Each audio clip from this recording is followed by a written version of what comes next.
사무엘상 20장. Then David fled from Naioth in Ramah, and came and said to Jonathan, What have I done? What is my iniquity?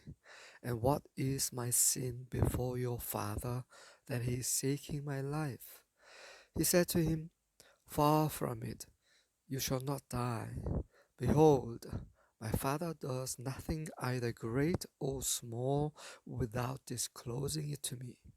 So why should my father hide this thing from me? It is not so. Yet David vowed again, saying, Your father knows well that I have found favor in your sight. And he has said, Do not let Jonathan know this, or he will be grieved.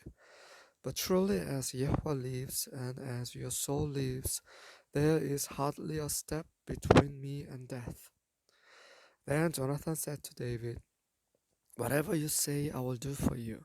So David said to Jonathan, Behold, tomorrow is the new moon, and I ought to sit down to eat with the king. But let me go, that I may hide myself in the field until the third evening. If your father misses me at all, then say, David earnestly asked leave of me to run to Bethlehem his city, because it is the yearly sacrifice there for the whole family. If he says, It is good, your servant will be safe. But if he is very angry, know that he has decided on evil. Therefore, deal kindly with your servant, for you have brought your servant into a covenant of Yahweh with you.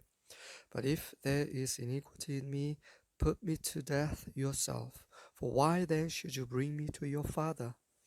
Jonathan said, Far be it from you, for if I should indeed learn that evil has been decided by my father to come upon you, then would I not tell you about it? Then David said to Jonathan, Who will tell me if your father answers you harshly? Jonathan said to David, Come, and let us go out into the field. So both of them went out to the field. Then Jonathan said to David, Yahweh, the God of Israel, be witness.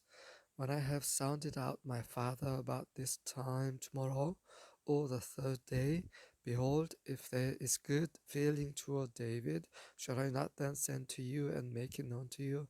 If it please my father to do you harm, may Yahweh do so to Jonathan and more also, if I do not make it known to you and send you away, that you may go in safety. And may Yahweh be with you as he has been with my father. If I am still alive, will you not show me the loving kindness of the Yahweh, that I may not die? You shall not cut off your loving kindness from my house forever, not even when Yahweh cuts off every one of the enemies of David from the face of the earth. So Jonathan made a covenant with the house of David, saying, May Yahweh require it at the hands of David's enemies. Jonathan made David vow again because of his love for him, because he loved him as he loved his own life. Then Jonathan said to him, Tomorrow is the new moon, and you will be missed, because your seat will be empty.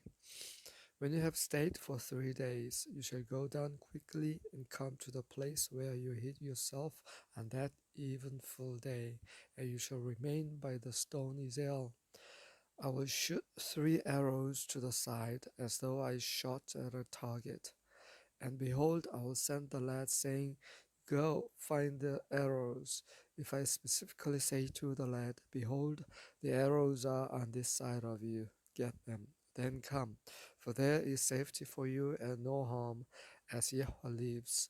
But if I say to the youth, Behold, the arrows are beyond you, go, for Yahweh has sent you away. As for the agreement of which you and I have spoken, behold, Yahweh is between you and me forever.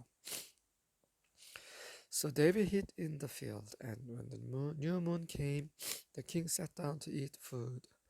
The king sat on his seat as usual, the seat by the wall.